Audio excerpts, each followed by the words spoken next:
मी पूजा खेडकर, मी रांजण गणपती येथून आलेले आहे.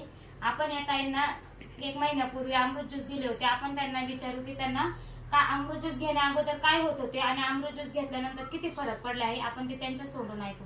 ताई, तुमचं नाव काय? वैशाली विष्णू नवले. अमृत ज्यूस घेण्या अगोदर तुम्हाला काय त्रास होत होता? मला तसं म्हणजे हातपाय वगैरे दुखतात आणि पिरियडचा पण प्रॉब्लेम होता आणि थायरॉइडचा पण प्रॉब्लेम होता. त्याच्यामुळे मी हे औषध घ्यायचं ठरवलं. म्हणजे पण मला हे औषध घेतल्यानंतर 8 दिवसातच पिरियड आली आणि त्याच्यानंतर परत 1 महिन्यानंतर रेग्युलर आली. त्याच्यामुळे पिरियडचा प्रॉब्लेम पूर्ण संपला आता.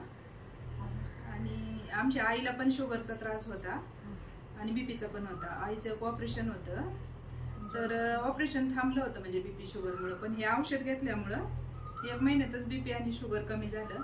2 गोळ्या खात होती सकाळ संध्याकाळ, त्याच्याऐवजी आता एकच गोळी घेते आणि हे औषध घेते, तर ऑपरेशन झालं. म्हणजे त्याच्यामुळं आईला पण चांगला म्हणजे एकदम यशस्वीरित्या फरक पडला. तुम्हाला बीपीचा त्रास होता वाटतं? हा, मला आहे, पण मी म्हणजे अजून पाहते.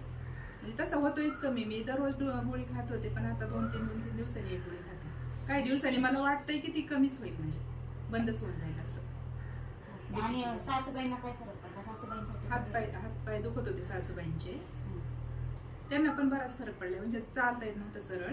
आता चालतंय? हो, चालता येते. आता तुम्ही लोकांना काय संदेश देता? नाही, लोकांनी तर हे औषध घेतलंच पाहिजे. खरोखरच हे म्हणजे अमृतच आहे सगळ्यांसाठी. आणि दवाखान्यात जाण्यापेक्षा, दवाखान्यात सहज सोनोग्राफी वगैरे करण्यापेक्षा हे औषध घेतले तर शरीरातले म्हणजे सगळेच आजार दूर होतात, असं तरी मला वाटतंय. मी हेच लोकांना सांगू इच्छिते की सगळ्यांनी अमृत ज्यूस घ्या. म्हणजे आपल्या शरीरात कळत न कळत असणारे टॉक्सिन्स वगैरे निघून जातात. चालेल, थँक्यू मॅडम.